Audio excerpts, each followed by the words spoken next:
안녕하십니까. 윤진표 교수의 아세안 이야기에 들어와 주신 여러분 환영합니다. 오늘은 2회에 걸쳐서 싱가포르에 관한 이야기를 해보고 싶습니다.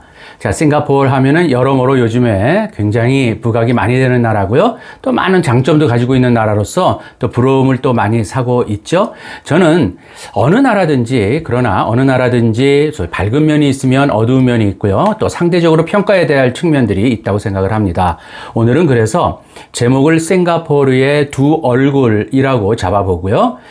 첫째 시간으로 싱가포르의 두 얼굴의 실상이 무엇인지를 제가 밝은 면과 좀 어두운 면 이렇게 좀 나눠서 설명을 해드리고요.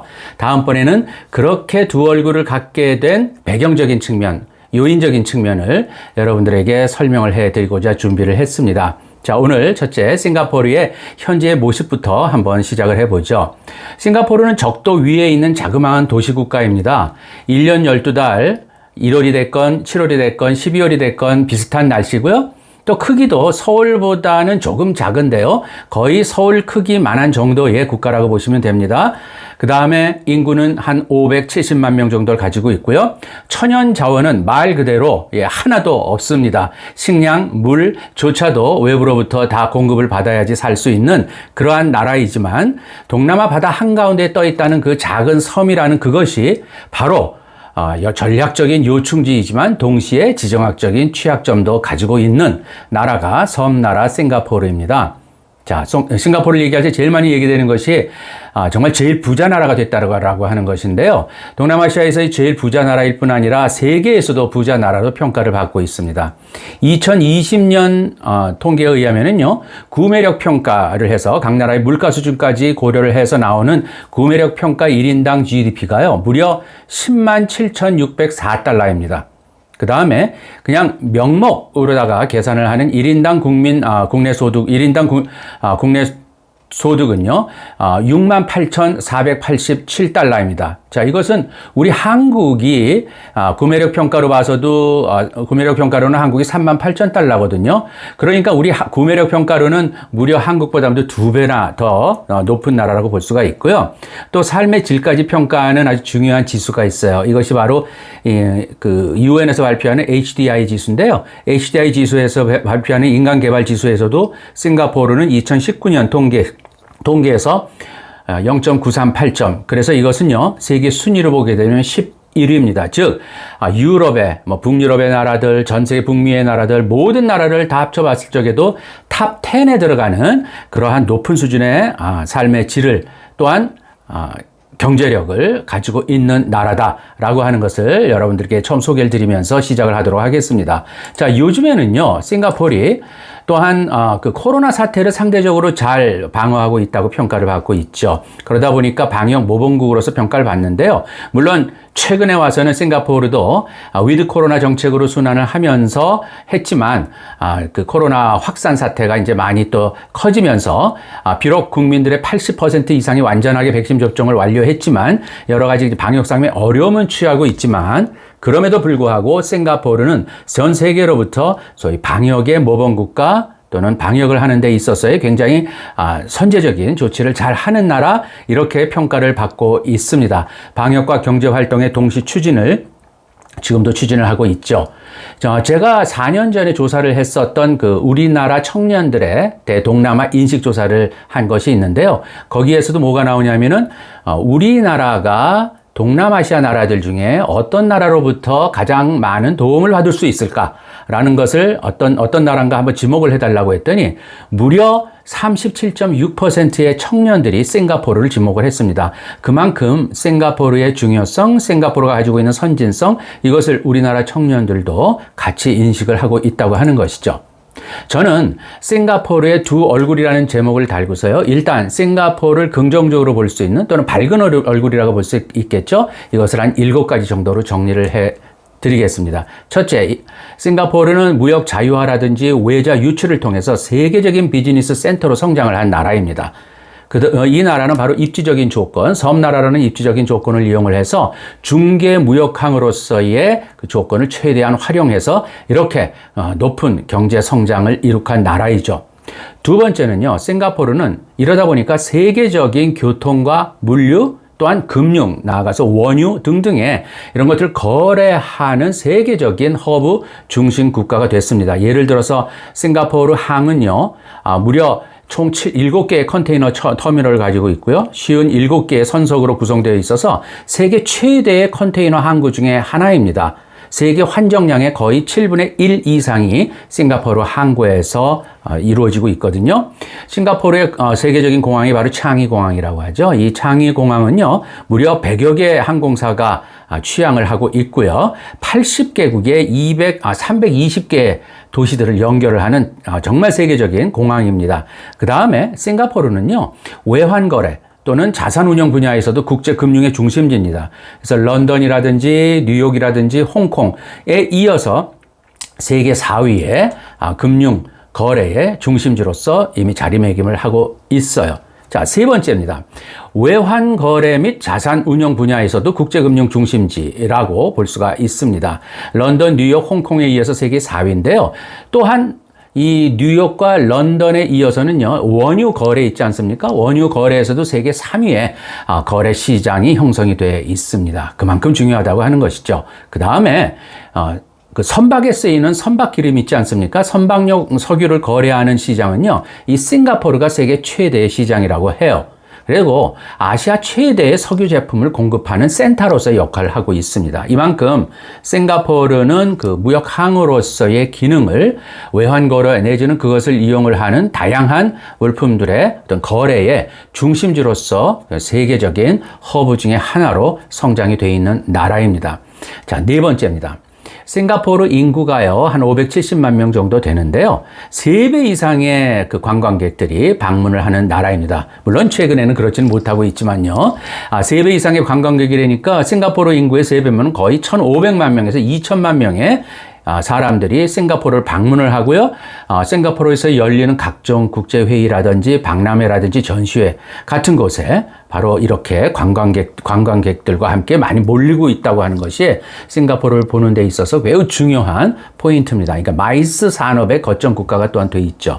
의료 분야 있지 않습니까? 의료의 분야, 그러니까 의료 치료를 받으러 오거나 또는 그걸 개발을 해가지고 그걸 회의를 하거나 또한 교육하는 데 있어서 서양 세계로 나가기보다는 싱가포르가 오히려 싱가포르에 가서 국제적인 대학교 또는 대학원들을 유치를 해서 교육의 허브로서도 싱가포르가 굉장히 크게 성장을 했어요. 이게 네 번째 특징이고요. 자, 그 다음에 다섯 번째는 서비스 중심의 산업 구조를 가지고 있는 나라입니다. 이 나라의 산업 구조는 70% 이상이 다 서비스에 집중이 돼 있어요. 자, 충분히 우리가 짐작할 수 있는 거지만 그럼에도 불구하고 싱가포르가 가지고 있는 아주 제조업도 한 18%를 구성을 하고요. 특히나 전기 전자 분야라든지 또한 석유 화학 분야 같은 경우에는 상당한 수준의 제조업의 발달 수준을 가지고 있습니다. 여기에 요즘에는 이 바이오 허브의 중심 정책을 쓰기 때문에 의학 산업이라든지 약학 분야라든지 우리가 요즘에 많이 관심을 가지고 있는 백신 분야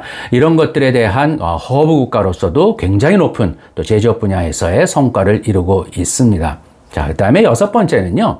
이 나라는 언제든지 여행을 하고 또 관광객도 많다고 그랬는데 이 나라에 가봤을 적에 늘 느끼는 것이 정말 안전하다라고 하는 것. 또는 물론 깨끗합니다. 예, 깨끗한 소위 인간이 만든 정원과 같은 나라라고 이렇게 평가를 하는데요. 안전과 함께 이 나라는 치안이 굉장히 확립되어 있는 나라입니다. 그래서 혼자 여행을 하고 다녀도 또한 어떤 때는 뭐 밤늦게 뒷거리를 걸어 다녀도 안전할 정도의 그렇게 치안 상태가 굉장히 확보되어 있는 그러다 보니까 많은 관광객도 안심하고 이 나라를 찾을 수 있고 또 쇼핑도 할 수 있는 그러한 치안의 천국 이런 이미지로서 싱가포르가 아주 굳게 자리를 잡고 있죠. 이제 마지막으로 말씀드릴 싱가포르의 긍정적인 얼굴이 바로 부정부패가 없는 나라라고 하는 것이죠. 여러분들도 많이 아마 들어보셨을 거예요. 그래서 싱가포르는 부패인식지수, 부패인식지수, 그러니까 글로벌 세계적 차원에서 어느 나라들이 그 부패가 그러니까 공무원들이 청렴한가라고 하는 것을 베를린에 있는 국제 청렴도 기구에서 발표를 하거든요. 거기서 발표하는 지수에서도 늘 세계 탑 수준을 유지를 합니다. 탑5라든지 이런 데 들어가요. 그러니까 이거는 뭐 스웨덴이나 또는 뭐 네덜란드나 또는 그 덴마크나 이런 나라들 수준에서 같이 경쟁을 하는 공무원들의 청렴도가 세계 탑이라고 하는 것을 공식적으로 인정을 받고 있죠. 그러다 보니까 이것이 싱가포르를 대표하는 또 하나의 그 장점으로 우리가 평가를 할 수가 있습니다. 이렇게 싱가포르는요, 경제에서부터 시작을 해서 어떤 사회적인 안전, 그 다음에 이런 산업 구조적인 다양성, 그 다음에 공무원들의 부패 없는 그러한 깔끔한 행정, 이러한 것들이 싱가포르를 우리가 부러워하고 또 싱가포르가 국제적으로 평가를 받는 중요한 하나의 그 장점들이 될 수 있다고 말씀드릴 수가 있습니다. 자, 그 다음에요. 자, 이것을 세계에서는 어떤 식으로다가 객관적으로다가 여러 지수에서 평가를 하는가 좀 소개를 해드리겠습니다. 2019년도 싱가포르가 가지고 있는 국가 경쟁력, 이게 어느 수준인가라는 걸 발표하는 여러 순위가 있는데요. 첫 번째, 세계은행 월드뱅크에서는요, 기업하기 좋은 나라, 이거를 늘 이제 발표를 하고 있거든요. 월드뱅크에서 기업하기 좋은 나라 국가 순위 2위입니다. 2위입니다. 1위는 뉴질랜드가 차지하고 있더라고요. 여기에서도 기업하기 좋다는 거는 해외 투자가 그만큼 쉽게 들어올 수 있고 매력이 있는 나라의 순위로서 싱가포르가 세계 2위고요. 우리나라도 여기서는 5위를 차지하고 있습니다. 그 다음에 또 하나, 헤리티지 파운데이션이라고 하는 기구에서 발표하는 소위 경제 자유도 수준입니다. 이코노믹 프리덤인데요. 인덱스 오브 이코노믹 프리덤 순위에서도 2위를 차지하고 있습니다. 1위는 홍콩이었고요. 우리나라는 여기서 29위를 차지했습니다. 그 다음에 스위스에 있는 IMD에서 발표를 하는 국가 경쟁력 순위가 있거든요. 국가 경쟁력 순위에서는 월드 컴패티티브 리포트라고 하는데 여기서는 싱가포르 또한 2위입니다. 한국은 여기서 28위를 하고 있습니다. 그 다음에 네 번째로 중요한 국가 경쟁력 순위를 발표하는 또 하나의 지표가 있죠. 월드 이코노믹 포럼에서 하는 WEF인데요. 여기서 글로벌 경쟁력 순위를 발표를 하는데 여기서는 1위입니다. 즉, 여기서 이제 한국이 13위를 차지했나요? 이게 전부 2019년도의 자료입니다. 그래서 싱가포르는 세계 탑 수준의 1위 아니면 2위 정도의 세계로부터 인정받고 있는 국가 경쟁력을 가지고 있는 나라다. 라고 하는 것을 여러분들에게 말씀을 드리겠습니다. 자, 그런데 이제 두 번째로요. 싱가포르가 아무리 이렇게 밝고 또 좋고 성장성 있고 또 국제사회로부터 인정을 받는다 하더라도 싱가포르가 가지고 있는 어두운 측면, 좀 어두운 측면에 좀 부정적인 측면에 얼굴이 있는데요. 이걸 저는 세 가지로 말씀을 드리고 싶어요. 첫째는 정치 분야입니다. 1959년도에 최초로 싱가포르에서 총선이 치러졌어요. 당시는 이제 영국의 식민지 시대였는데 1965년도에 독립을 했고요. 하여튼 1959년도서부터 지금까지 싱가포르는 싱가포르의 정당은 PAP라고 하는 집권 정당이 있는데요. People's Action Party, 우리말로 하면 인민행동당입니다. 인민행동당이 한 번도 선거에서 진 적도 없고요. 또 절대 다수의 의석을 차지하는 그러한 단독 정권을 구성하고 있는 나라예요. 인민행동당. 1981년 총선 이후에는 이 인민행동당이요. 완전히 전 의석을, 싱가포르의 의회는 단원제거든요.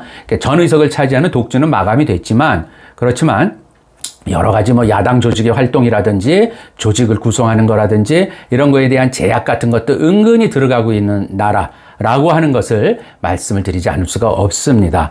패권 정당적인 모습을 가지고 있는 정치 체제이지만 싱가포르는 그 이면에서 야당의 활동을 인정하는 듯 하면서도 야당의 활동이나 또는 조직을 여러모로 제약을 하고 있는 그러한 나라입니다.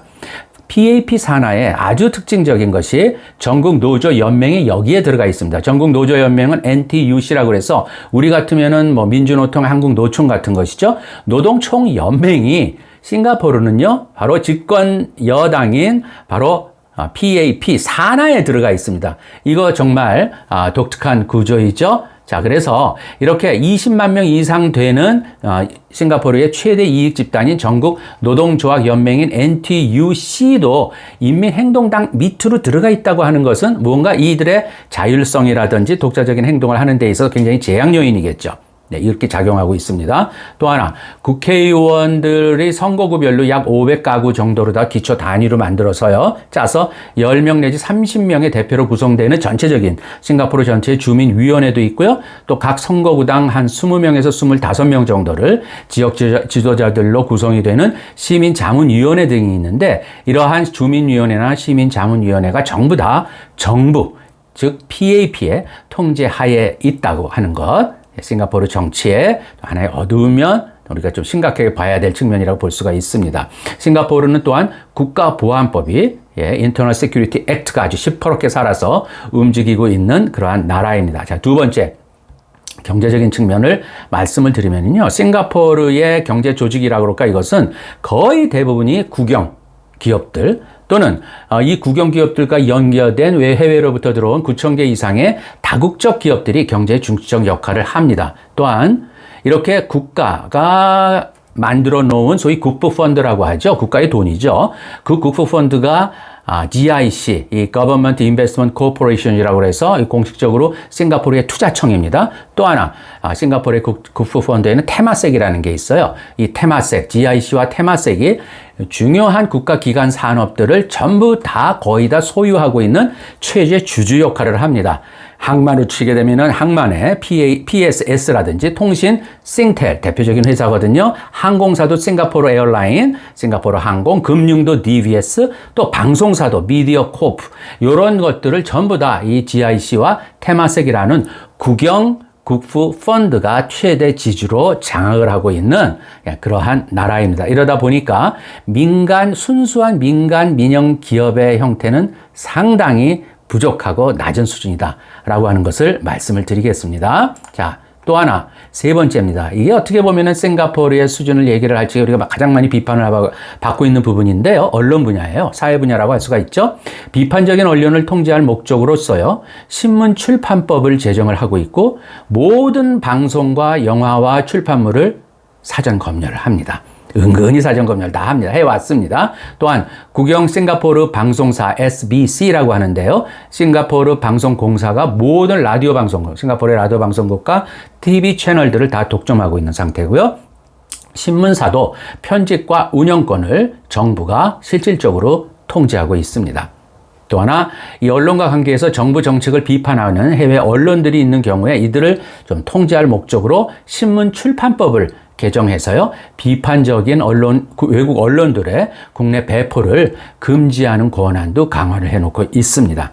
그러다 보니까 이것도 또 하나 발표되는 굉장히 중요한 지표인데요. 국경 없는 기자회라고 있지 않습니까? 국경 없는 기자회에서 세계 언론 자유 지수를 또 매해 발표를 하는데요. 여기서는 싱가포르가 과연 몇일 것 같으세요? 다른 앞서 말씀드린 그런 경제 또는 경쟁력 순위에서는 세계 탑 수준이지 않습니까?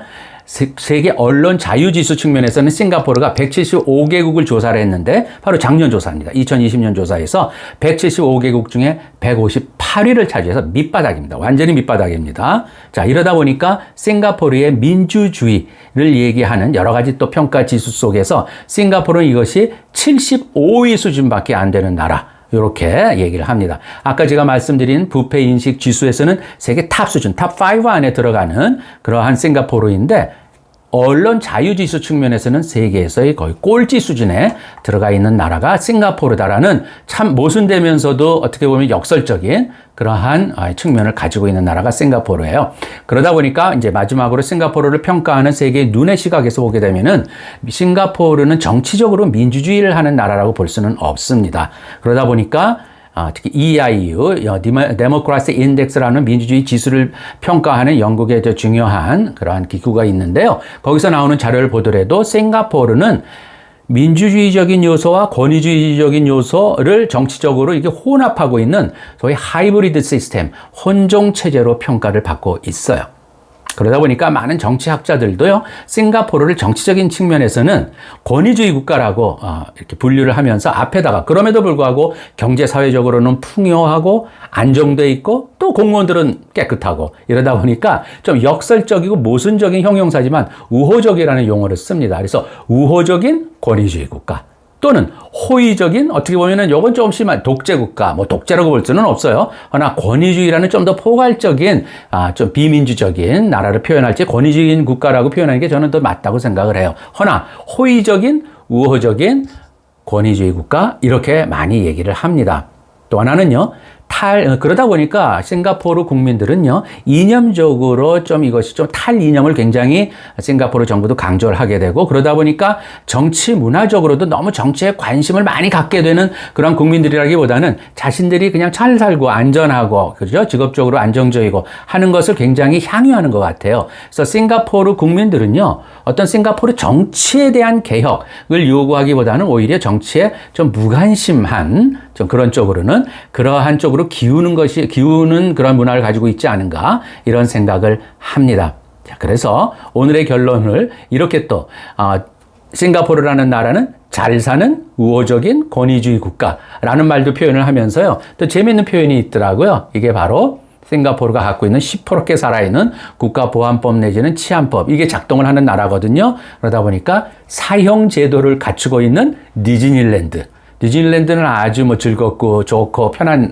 그런 동네잖아요. 그러다 보니까 이런 두 가지 좀 모순적이면서도 역설적인 단어가 결합하는 형태로 싱가포르의 삶 또는 정치 경제를 많이 이런 식으로 이런 개념을 이용해서 얘기를 합니다. 사형제도를 갖춘 디즈니랜드. 예. 자, 이렇게 해서 오늘 저는 싱가포르가 가지고 있는 두 얼굴로서 밝은 측면과 어두운 측면을 골고루 말씀을 드렸습니다. 어느 나라든지 이와 같은 것은 상대적으로 다 섞여 있죠. 그래서 싱가포르도 그러한 측면에서 제가 한번 정리를 해드렸고요. 자, 그러면 다음 시간에는 이런 싱가포르가 왜 어떻게 이렇게 잘 살고 편하고 이렇게 안정적인 나라를 만들었음에도 불구하고 내부적으로 보게 되면 이렇게 권위주의적인 요소가 굉장히 많을까라는 그 배경, 특히 역사적인 배경, 그 다음에 그 여러 가지 상황적인 맥락, 이런 것들은 다음번에 제가 또 한 2회, 다음번에 걸쳐서 제가 설명을 해 드리도록 하겠습니다. 오늘은 여기까지 하겠습니다. 감사합니다.